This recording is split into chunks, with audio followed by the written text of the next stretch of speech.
আমার ভাই সাজু আইছে। সাজু ভাই, ও ভাই তুই কেমন আছোস? দূর একটু দূরে যাও। কি করতেছো?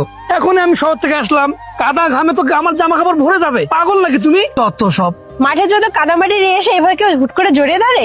এই লোকটি তোমার বড় ভাই? আমি তো ভেবেছিলাম তোমার পরিবার গ্রামে থাকে, না হলে অন্তত একটু সম্মানজনক হবে। এখন তো দেখছি ইনি একজন কামলা। ছি ছি ছি ছি ছি, এই কাদা মাটি নোংরা ক্ষেত এইসবের মধ্যে তোমার ভাই কাজ করে? ছি, একেবারে ভাবতেও আমার গা ঘিন ঘিন করছে। সমস্যা নেই রে ভাই, সমস্যা নেই। আমি তোরে জড়াই ধরছি, এটা নিয়ে যদি তোর সমস্যা হয়, তোর গায়ে যদি কাদা মাটি লেগে যায়, আমি যে দূরে আছি না, আমি দূরে থাকো, এটা নিয়ে কোনো সমস্যা নাই। আসলে হয়েছে কি, অনেক বছর পর তোরে আমি দেখলাম, আমি আনন্দে না নিজের সামলাইতে পারি নাই, এই জন্য তোর একটু ধরে ফেলছি। তুই মনে কিছু করিস না রে ভাই। আসলে ধৈর্যের ফল খুবই ভালো হয়। সাজু, তুই বিদেশে থাকিয়া একদম পরিবর্তন হয়ে গেছস। তুই সাজু, আমগো সাজু, আমার নিজের চোখে দেখা আমি একটু বিশ্বাস করতে পারতেছি না।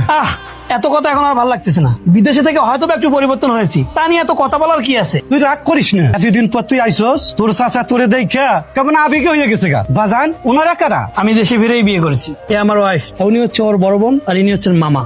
আমি জানি তোর ধৈর্য অনেক সীমিত, কিন্তু আমরা সবাই যদি এখান থেকে চলে যাই, সেটা আমাদের জন্যই ক্ষতি হবে। তুমি কি বুঝতেছো আমি বুঝতে পারতেছি না। এই গ্রামের এই ধুলো কাদামাটি, এই ভাঙা দেওয়াল আমার আর ভালো লাগতেছে না। আমি আর এক সেকেন্ডও থাকতে পারবো না, আমি পাগল হয়ে যাব। আরে তিশা, আমার কথাটা বোঝার চেষ্টা কর। তোর মতো শহুরে মেয়ের জন্য এই পরিবেশটাতে মানিয়ে নেওয়া কঠিন, এটা আমি খুব ভালো করে জানি। কিন্তু আমরা যদি হঠাৎ করে চলে যাই, তাহলে সবকিছু নষ্ট হয়ে যাবে। সাজু হলো প্রবাস ফেরত ছেলে, ওর হাতে টাকা আছে, পয়সা আছে, জমি জমা ভাগ করার দায়িত্ব আছে।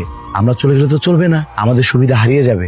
আসলে এটা সেই পরিবেশ নয়। আমি মূলত এখানে এসেছি একটা উদ্দেশ্যে। আমার স্ত্রী যখন শহরে চলে গেছে, এখানে আমারও থাকার কোনো ইচ্ছা নেই। জমি জায়গার ভাগগুলো হয়ে গেলে আমিও শহরে চলে যাব। সাজু, তুই এত স্বার্থপর হয়ে গেছস? তুই কি নিজের জন্য সবকিছু ভাবতাছস? আমগো লাগে কি কোনো ভাবনা নাই তোর?